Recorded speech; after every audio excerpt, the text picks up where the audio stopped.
basically with my new account because I tried to change the password, um, but unfortunately, Haps didn't send the password to my emails. So I decided to go ahead and do a new account. So here I am.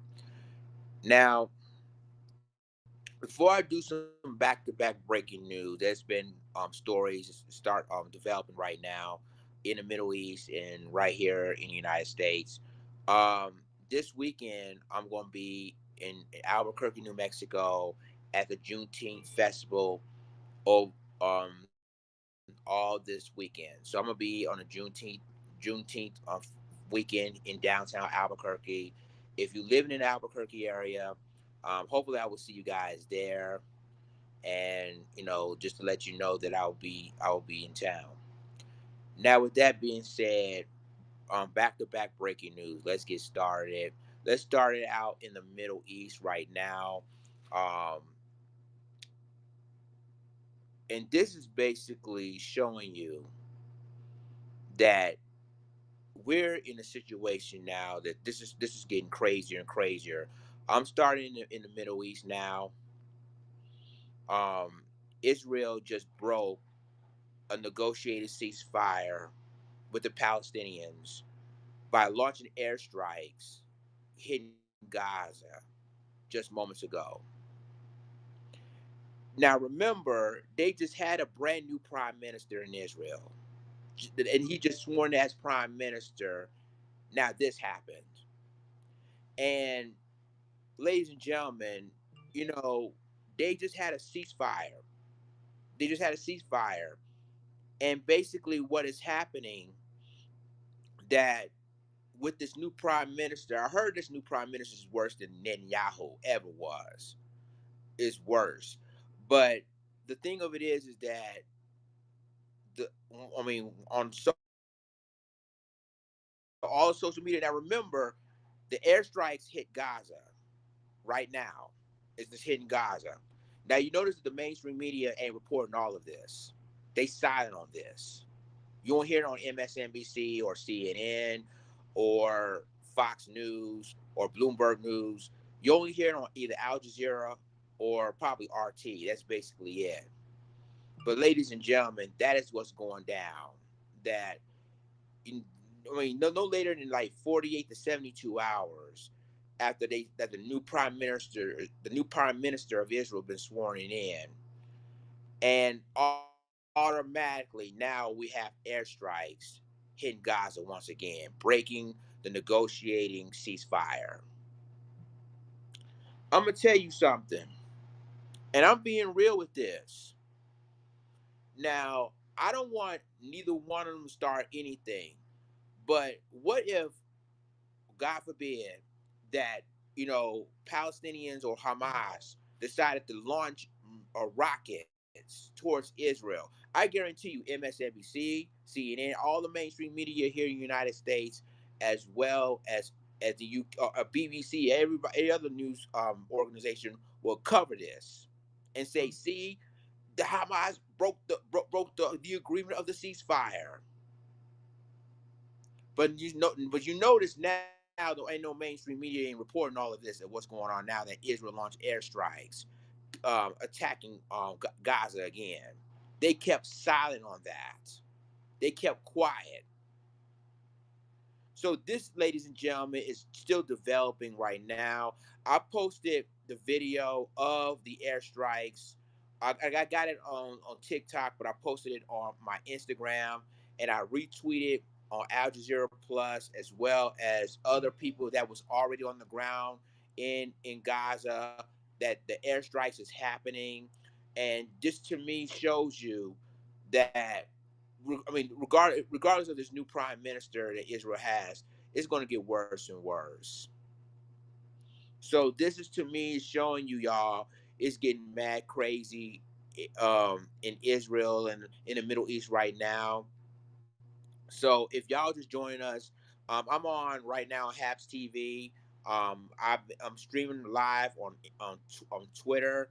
I'm streaming live on YouTube and on Facebook.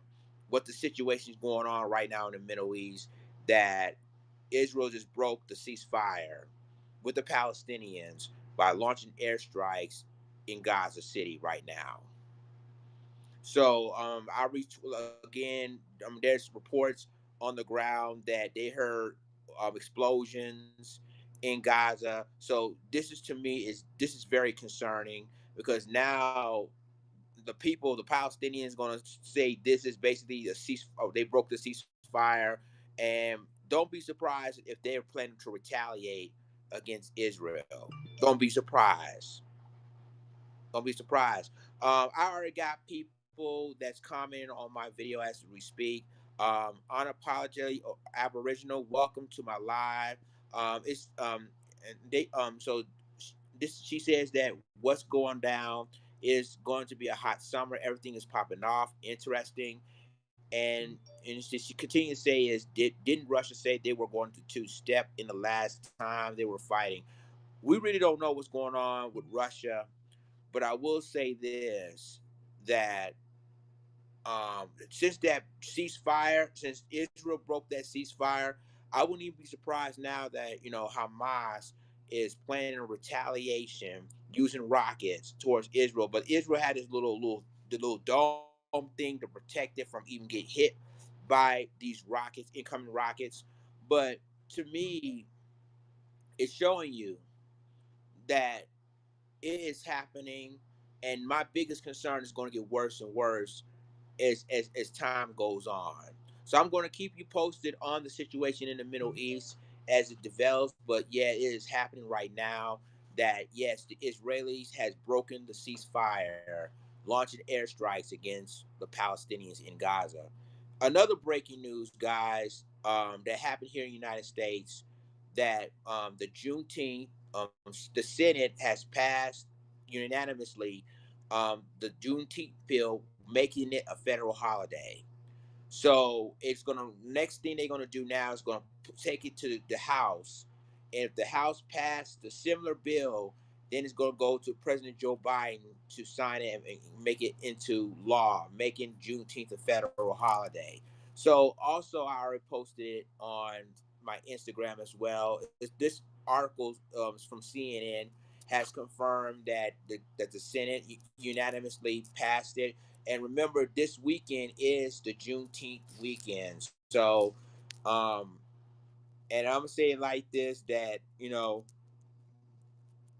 I mean, it's a holiday, but I mean, it's really the state's holiday. It's like I think three states is still it's not recognized Juneteenth as a state holiday, but everybody else in the United States already made Juneteenth a state holiday. So now you have now Senate has already passed their version of the Juneteenth bill and make it a federal holiday. It's going to reach now to the House, and then if the House passed the similar version of that, then it's going to reach to President Biden to sign it and make it official, made it into law, representing when it comes to um, passing this federal holiday. So two breaking stories that I'm telling you right now. Unapologetically, Aboriginal says you celebrate Kwanzaa, and she's gonna say thanks, Lions Den. You are always bringing that latest news. You being on it, brother. I appreciate it. I'm gonna continue doing that. Um, so I'm gonna, like I said, I'm gonna continue developing stories as I'm gonna bring it out to you. That's never gonna change just because of my old Haps TV account is no longer there. I got this new Haps TV account. So basically, this is what's going on, and I'm gonna continue breaking the story as it may develops. If y'all just joining us, and I know a lot of people's just coming in, just tuning in. There's two back-to-back breaking news. One's from the Middle East, and the other is here in the United States. The breaking news is that Israel has broke the ceasefire between them and the Palestinians by launching airstrikes in Gaza. That's the first breaking news. The second breaking news is that the United States Senate, has passed unanimously the unanimously the Juneteenth bill and make it in a federal holiday. So it's going to reach from there to the House, if the House, I mean, like I said, if the House passes their version of it's gonna, then it's gonna reach to President Biden to sign and make it official. Um, so basically, Francisco Stallion said, What's your source? Are you talking about the what's going on in Gaza, or what's going on with the U.S. Senate? I don't understand what you're saying. Um, but anyway, guys, I'm gonna keep you posted. So basically, we're definitely trying to fight for reparations. That's the only goal. We didn't care about that Juneteenth is a federal holiday. What we want is basically reparations for ADOS, reparations for the Americans descendants of chattel slavery. That's what we want. So hopefully, this is going to bring it up to hopefully that reparations is going to be the next agenda. So, ladies and gentlemen, there you have it. Um, I'm gonna go. I mean, like I said, this weekend I'm gonna be in. If you're living in Albuquerque, New Mexico area, I'm gonna be a part of the basically I'm gonna be a part of the events. So at the end of the day, guys, we this is what we try to fight for is reparations. That's all we try to fight for. So, ladies and gentlemen, I know. So I'm gonna go ahead and get out my live right now. I'm just letting you know the situation. I'm going to keep you posted on any developments, any news that's developing as we speak. But y'all, I hope you guys have a good Tuesday night. Stay safe and peace, peace and reparations.